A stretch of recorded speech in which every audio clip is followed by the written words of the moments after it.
Hello friends, Usha अकॅडमीमध्ये सर्वांचे स्वागत आहे. थंबनेलमध्ये पाहिल्याप्रमाणे G20बद्दल संपूर्ण इन्फॉर्मेशन आणि एक्झाम ओरिएंटेड महत्त्वाचे असणारे सर्व पॉईंट आपल्याला या लेक्चरमध्ये घ्यायचे आहेत. तरी सर्वांनी शेवटपर्यंत हा व्हिडिओ पाहायचा आहे. सर्वांना याचा नक्की फायदा होणार आहे. चला तर मग व्हिडिओला सुरुवात करू. आपल्याला नक्की काय पाहायचं आहे तर G20चा इतिहास, त्याचा G7शी काही संबंध आहे का, G20ची स्थापना, G20ची गरज का पडली, त्याची कार्यप्रणाली कशी आहे, त्याची अध्यक्षता कशी आहे, शिखर संमेलन, ह्या सर्व गोष्टी आपल्याला या लेक्चरमध्ये पाहायच्या आहेत. महत्त्वाचं म्हणजे 2023मध्ये झालेल्या शिखर संमेलनातील महत्त्वाच्या घटना, त्याचे परिणाम आणि इंडियाला झालेला त्याचा फायदा, ह्या गोष्टीही आपल्याला पाहायच्या आहेत. आणि आता G20चे नाव बदलले आहे का, हेही आपल्याला या व्हिडिओमध्ये पाहायचं आहे. 1970 ते 75 या काळामध्ये विकसित अर्थव्यवस्था एकत्र येऊन बैठक घेत असे. त्यात इकॉनॉमिकल इश्यूज, मॅनेजमेंट इत्यादी डिस्कस केलं जायचं. असे 6 देश 1975मध्ये एकत्र आले. ते कुठले देश होते तर पश्चिम Germany, France, Japan, Italy, United kingdom आणि संयुक्त राज्य अमेरिका, हे 6 देश एकत्र आले. यातूनच G6ची निर्मिती झाली. याची G6ची पहिली बैठक ही 15 नोव्हेंबर 1975मध्ये झाली होती. 1976मध्ये एक देश ॲड झाला, तो म्हणजे कॅनडा. असे 7 देशाचे मिळून एक आंतरराष्ट्रीय सहकारी संघटन तयार झाले. यालाच आपण G7 असं म्हणतो. पुढे 1997मध्ये रशिया या देशाचा समावेश झाला. तेव्हा G7चे G8 झाले. पण 2014च्या क्रिमिया वादामुळे त्याला बाहेर काढण्यात आलं होतं. तेव्हा G8चे परत G7 झाले. कालांतराने रशियाला परत इन्व्हॉल्व करून घेण्यात आले होते, ही गोष्ट वेगळी आहे. G7 म्हणजेच ग्रुप ऑफ 7. 1975मध्ये G7ची सुरुवात झाली. यामध्ये 7 महत्त्वाचे देश म्हणजेच Germany, France, Japan, Italy, United kingdom आणि USA या देशांचा समावेश होता. या 7 देशातील देशाचे अर्थमंत्री आणि तेथील केंद्रीय बँकेचे गव्हर्नर हे एकत्र येऊन संमेलन अरेंज करू लागले. G7चे मुख्यालय कुठेही नव्हते. G7ची पहिली बैठक ही 1976मध्ये पार पडली होती. या देशाच्या सदस्यासोबतच दुसऱ्या देशांनाही या बैठकीमध्ये आमंत्रित केले जात असे. यात अनेक जागतिक मुद्द्यांवर चर्चा झाली होती. ग्लोबल इश्यू, इकॉनॉमिकल कंडिशन्स, यावरील उपाय, या सर्वांची चर्चा या बैठकीदरम्यान झाली होती. पुढे जुलै 1997मध्ये आशियाई वित्तीय संकट आलं होतं. याचं ओझरतं कारण पाहायचं झालं तर तेव्हा थायलंडने आपल्या मुद्रेचं अवमूल्यन केलं होतं. याचं कारण होतं फॉरेन इन्व्हेस्टमेंट. परकीय गुंतवणूक वाढवण्यासाठी थायलंडने मुद्रेचं अवमूल्यन केलं होतं. हे पाहून अनेक आशियाई देशांनी आपापल्या मुद्रेचं अवमूल्यन करण्यास सुरुवात केली. थायलंड, इंडोनेशिया, दक्षिण कोरिया ही अशी साखळीच बनत गेली. याचा परिणाम म्हणून आशियाला वित्तीय संकटाला सामोरं जावं लागलं होतं. 1997च्या आशियाई वित्तीय संकटाला सामोरे जाण्यासाठी G7 सारख्या आंतरराष्ट्रीय संघटन मंचाची गरज भासू लागली. तेव्हा 1999मध्ये G7मध्ये जगातील अनेक देशांचा समावेश करण्यात आला. 1999मध्ये भारताचाही समावेश या G7मध्ये झाला. म्हणजेच G7मध्ये 1999मध्ये भारताला सदस्यत्व मिळाले. यावेळी रशियासहित 19 देश आणि एक संघटन अशा 20 देशांचा G20 म्हणजेच ग्रुप ऑफ 20 स्थापन झाले. थोडक्यात G7 पासूनच G20 बनल्याचे दिसून येते. हे 20 देश कोणते आहेत हे आपण थोडक्यात पाहू. 1975मध्ये 6 देश म्हणजेच Germany, France, Japan, Italy, UK आणि USA या 6 देशाची मिळून G6 संघटना स्थापन झाली होती. त्यामध्ये 1976मध्ये कॅनडा देशाचा समावेश झाला. तेव्हा G6चे G7 बनले आणि पुढे 1997मध्ये रशिया या देशाचा समावेश यात झाल्याने त्याला G8 असं म्हणण्यात येऊ लागलं. पुढे 1999मध्ये आशियाई वित्तीय संकटानंतर 12 देश ॲड करण्यात आले.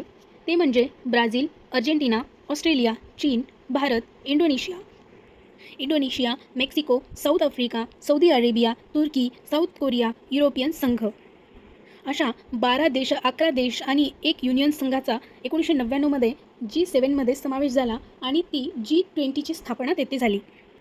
आता 2023च्या परिषदेमध्ये आफ्रिका संघाला सदस्यत्व मिळाले आहे. त्यामुळे याचे नाव G21 असे झाले आहे.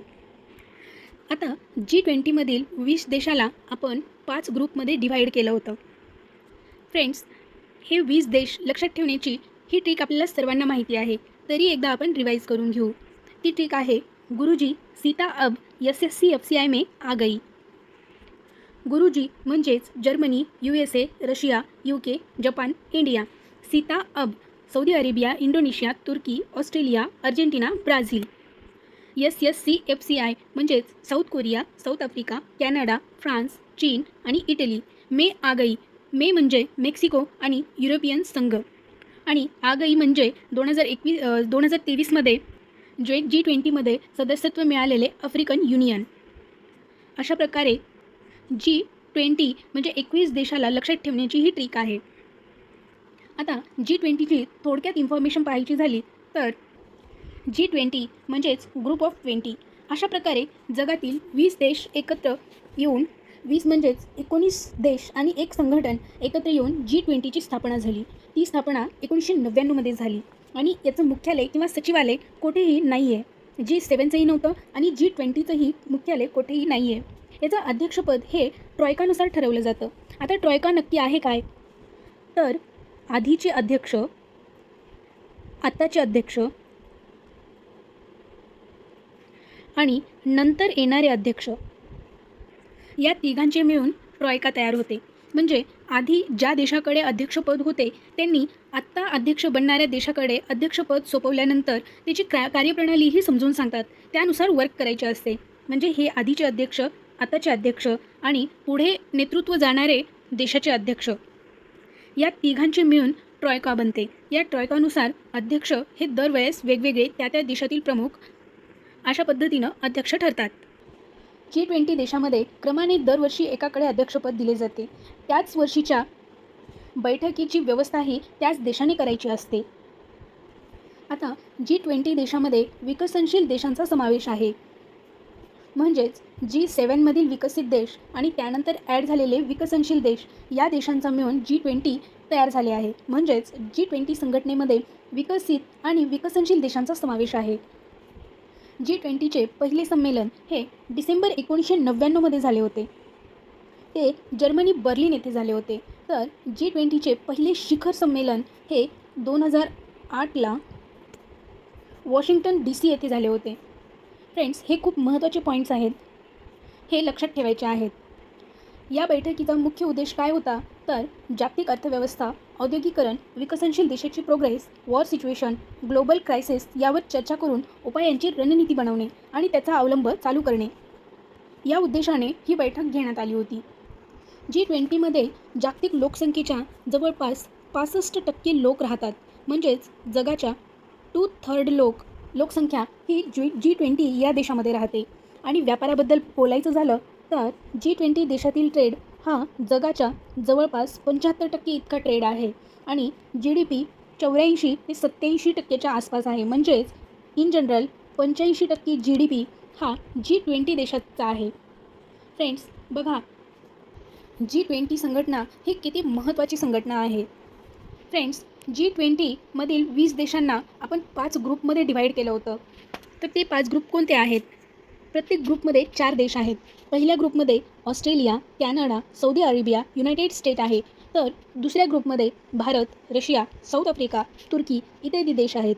फ्रेंड्स, इथे प्रश्न तयार होऊ शकतो, तो म्हणजे भारत हा कितव्या ग्रुपमध्ये आहे किंवा भारताचा समावेश कोणत्या ग्रुपमध्ये होतो? तर तो दुसऱ्या ग्रुपमध्ये होतो. 2 नंबरच्या ग्रुपमध्ये भारताचा समावेश होतो, हे लक्षात ठेवायचं आहे. पुढे तिसऱ्या ग्रुपमध्ये अर्जेंटिना, ब्राझील, मेक्सिको, युरोपियन संघांचा समावेश आहे. चौथ्या ग्रुपमध्ये France, Germany, Italy, United kingdom हे देश आहेत. तर सर्वात लास्ट आणि 5व्या ग्रुपमध्ये चीन, इंडोनेशिया, जपान आणि साऊथ आफ्रिकेचा समावेश आहे. फ्रेंड्स, तुम्हाला लक्षात राहण्यासाठी आपण कलरफुल रिप्रेझेंटेशन व्यवस्थित मांडून घेण्याचा प्रयत्न करतो आहे. याचं लक्षात ठेवण्यासाठी तुम्हाला फायदा होतो आहे का, हे नक्की कमेंट करून सांगायचं आहे. G20च्या शिखर संमेलनामध्ये G20मधील 20 देशांच्या राष्ट्राध्यक्षांचा समावेश तर होतोच, त्या व्यतिरिक्त काही अतिथी देश आहेत, त्यांनाही आपण इन्व्हाइट करू शकतो. तर ते देश कुठले आहेत? तर ते आहेत Bangladesh, Egypt, Mauritius, Netherland, Nigeria, Oman, Spain, Singapore आणि संयुक्त अरब अमिरात. या देशांनाही आपण या संमेलनामध्ये इन्व्हाइट करू शकतो. फ्रेंड्स, या टॉपिकमधला सर्वात महत्त्वाचा पार्ट आता इथून चालू होणार आहे, त्यामुळे सर्वांनी व्यवस्थित लक्ष द्यायचं आहे. आता G20 2023मध्ये आपल्या इंडियामध्ये झालेल्या शिखर संमेलनाबद्दल माहिती घ्यायची आहे. ते शिखर संमेलन 9 आणि 10 सप्टेंबर 2023 रोजी पार पडले आणि हे कितव्या क्रमांकाची शिखर संमेलन परिषद होती, तर ती होती 18व्या क्रमांकाची. ती कोठे पार पडली, तर भारत मंडपम प्रगती मैदान नवी दिल्ली येथे पार पडली. आणि या परिषदेची थीम होती वसुधैव कुटुंबकम, one earth one family one future, म्हणजेच एक पृथ्वी एक परिवार एक भविष्य. फ्रेंड्स, हे खूप महत्त्वाचं पॉईंट आहे, सर्वांनी थीम लक्षात ठेवायची आहे. त्याचा लोगो काय होता हे आपल्या सर्वांना माहिती आहे, त्याच्याबद्दल डिटेल माहिती घेऊ. हा लोगो आपण G20 गव्हर्मेंट ऑफिशियल साईटवरनं घेतला आहे. याची थीम होती मगाशी पाहिल्याप्रमाणे वसुधैव कुटुंबकम, one earth one family one future. G20मध्ये एकूण 4 कलर आहेत. ती कुठले आहेत? ब्ल्यू, व्हाईट, ऑरेंज आणि ग्रीन. त्याचबरोबर कमळाच्या फुलावरती पृथ्वी दाखवली आहे. हे कमळाचे फूल म्हणजे याच्या 7 पाकळ्या म्हणजेच 7 खंडाचं प्रतीक आहे. आणि या लोगोच्या खाली भारत 2023 इंडिया असं लिहिलेलं आहे. भारत हे देवनागरी लिपीमध्ये लिहिलेलं आहे. एक्झाममध्ये क्वेश्चन असू शकतो की G20च्या लोगोमधील भारत हे कोणत्या लिपीने दर्शवले आहे, तर ते देवनागरी लिपीने दर्शवलं आहे आणि ते 2 लँग्वेजमध्ये आहे, एक मराठी आणि एक इंग्लिश. 2023चं अध्यक्षपद हे श्री नरेंद्र मोदीजींकडे होतं. 17वी 2022ची G20ची अध्यक्षता ही इंडोनेशियाकडे होती. त्यांचे शिखर संमेलन हे 15 आणि 16 नोव्हेंबर 2022 रोजी पार पडले होते. पुढे 1 डिसेंबर 2022 रोजी इंडोनेशिया बाली येथे G20चं इंडोनेशियाकडनं भारताने अध्यक्षपद स्वीकारलं होतं. म्हणजेच 18वी 2023 G20चं अध्यक्षपद हे भारताकडे होतं आणि पुढे 19वी 2024चं G20चं अध्यक्षपद हे ब्राझील या देशाकडे जाणार आहे. आता इंडियामध्ये झालेल्या शिखर संमेलनादरम्यान आपले परराष्ट्र मंत्री होते एस जयशंकर आणि भारताचे शेर्पा होते अमिताभ कांत.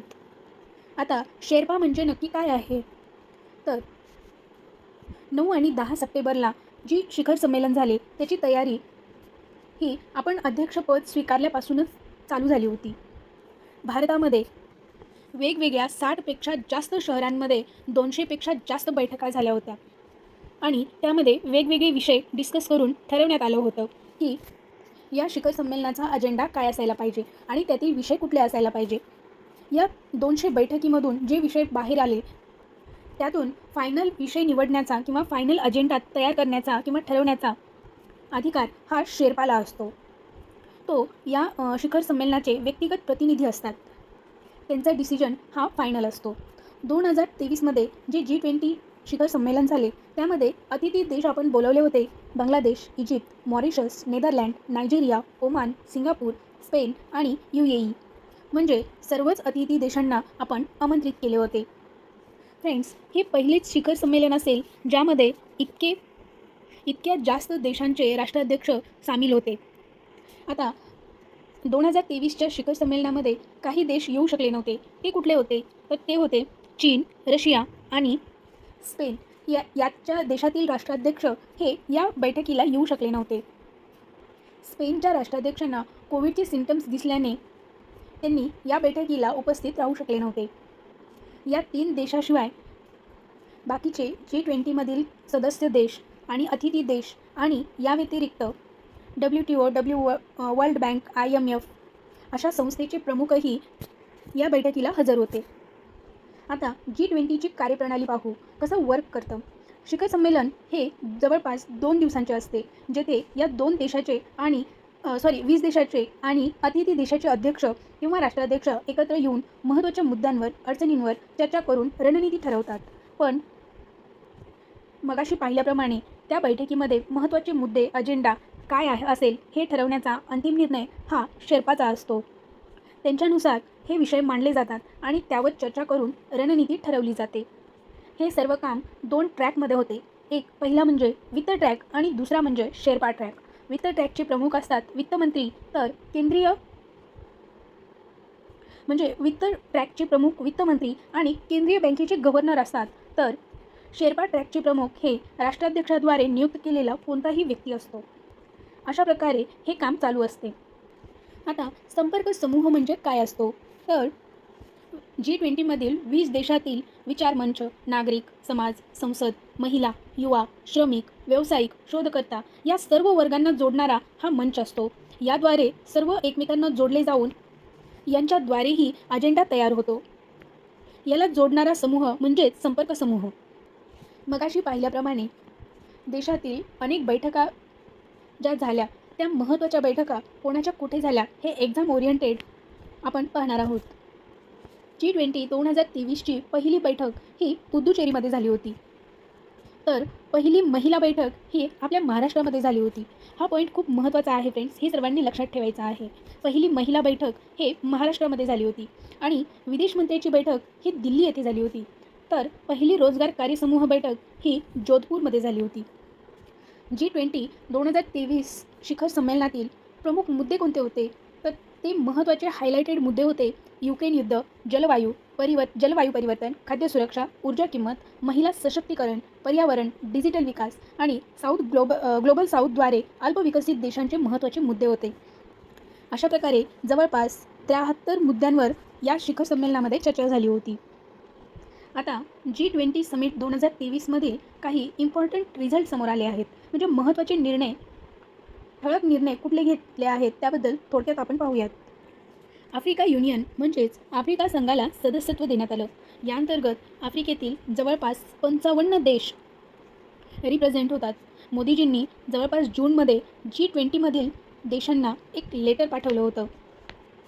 20 देशातील राष्ट्राध्यक्षांना पाठवलेल्या या लेटरमध्ये आफ्रिका संघाचा समावेश G20मध्ये असावा याचा उल्लेख होता आणि आफ्रिका संघाला G20मध्ये सदस्यत्व देण्याचे अनेक कारणंही त्यामध्ये नमूद करण्यात आले होते.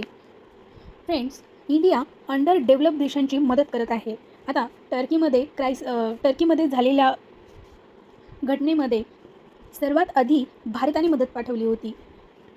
टर्की आपल्याला काश्मीर इश्यूमध्ये सपोर्टही करत नव्हता, तरी आपण त्यांना ही मदत का केली असं बऱ्याच जणांना वाटत असेल. See friends, US number 1 economy बनले. त्याचं कारण काय होतं? तो अनेक देशांना मदत करून, संबंध चांगले ठेवून अनेक देशांसोबत जुळून घेत होता.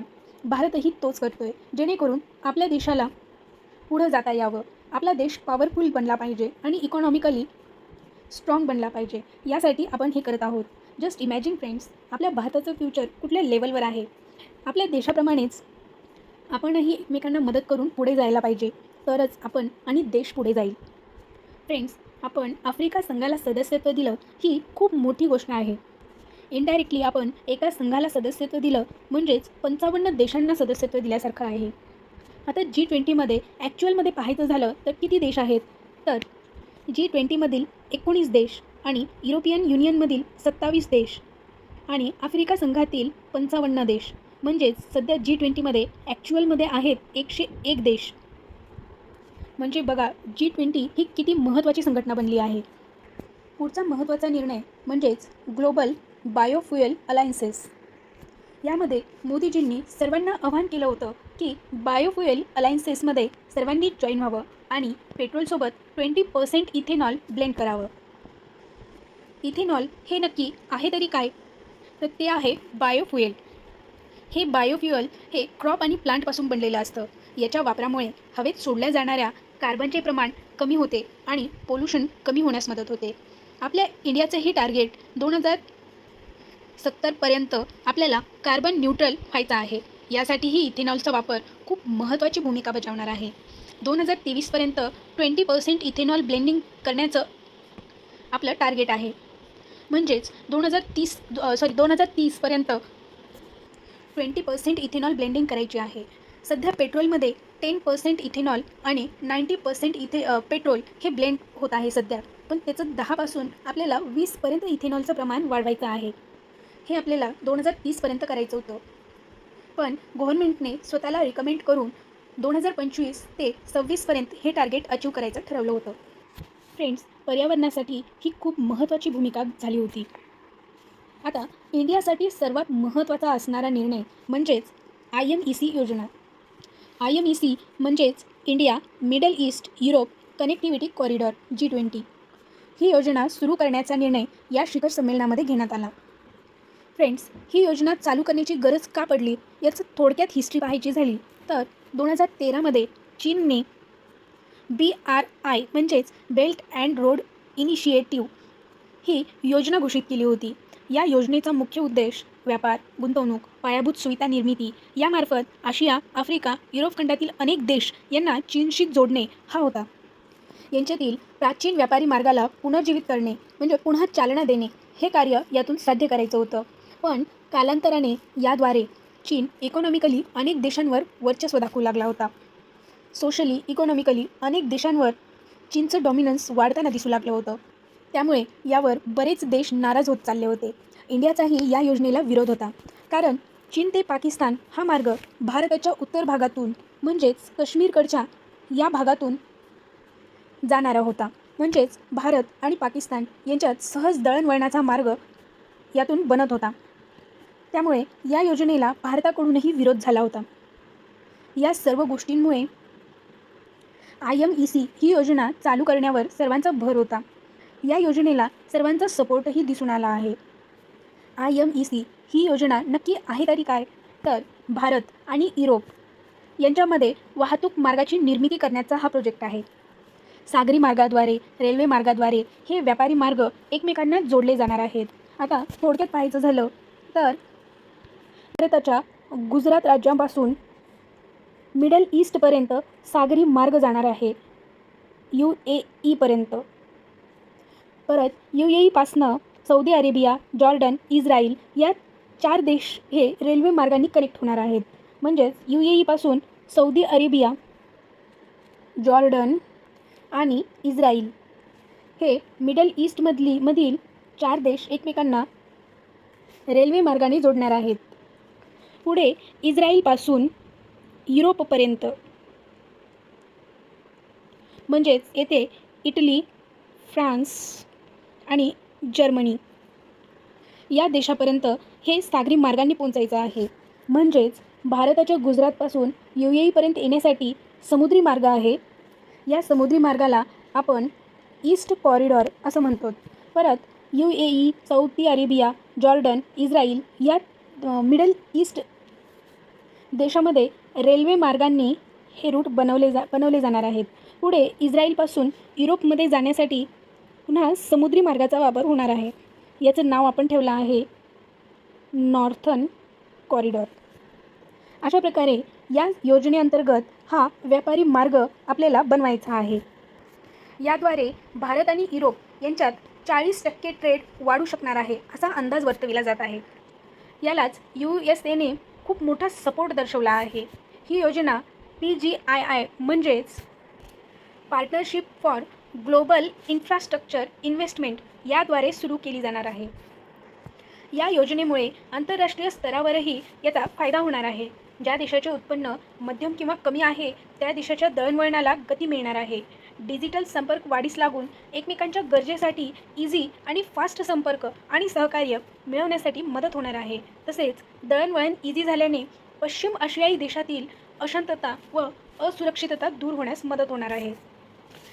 त्याचप्रकारे भारतालाही या स्कीमचा खूप मोठा फायदा होणार आहे. या योजनेमुळे भारताचा व्यापार वाढणार आहे. त्यामुळे इकॉनॉमिकल ग्रोथ जास्त होणार आहे. रोजगाराच्या संधी भरपूर प्रमाणात वाढणार आहेत आणि जागतिक स्तरावर इंडियाचे लेवल वाढण्यास मदतही होणार आहे. त्यामुळे या बैठकीतील सर्वात महत्त्वाच्या निर्णयापैकी एक निर्णय हा आहे. या दृष्टीनेही या योजनेकडे पाहिले जाते. फ्रेंड्स, तुमच्यासाठी एक क्वेश्चन आहे. त्याचा आन्सर तुम्हाला कमेंटमध्ये द्यायचा आहे. भारताने आपल्या मुद्रेचं अवमूल्यन केलं होतं का? आणि केलं होतं तर ते किती वेळा करण्यात आलं होतं? आणि कुठल्या कुठल्या साली ते केलं गेलं? या प्रश्नाचं उत्तर तुम्हाला कमेंट बॉक्समध्ये द्यायचं आहे. फ्रेंड्स, एक्झाम ओरिएंटेड G20 शिखर संमेलनाबद्दल संपूर्ण माहिती आपण घेण्याचा प्रयत्न केला आहे. तुम्हाला हे व्हिडिओ कसा वाटला नक्की सांगा आणि व्हिडिओला नक्की लाईक करा आणि चॅनलला सबस्क्राईब करा. तुम्हाला याची PDF हवी असेल तर उषा अकॅडमी MPSC या आपल्या टेलिग्राम चॅनलवरती जायचं आहे, जॉईन व्हायचं आहे आणि तिथून ही PDF डाउनलोड करून घ्यायची आहे. फ्रेंड्स, व्हिडिओ आवडला असेल तर नक्की लाईक करा, आपल्या फ्रेंड्सना शेअर करा आणि चॅनलला सबस्क्राईब करून ठेवा, जेणेकरून महत्त्वाची इन्फॉर्मेशन तुम्हाला लवकरात लवकर पोहोचेल. ओके फ्रेंड्स, मस्त स्टडी करा. भेटू नेक्स्ट व्हिडिओमध्ये.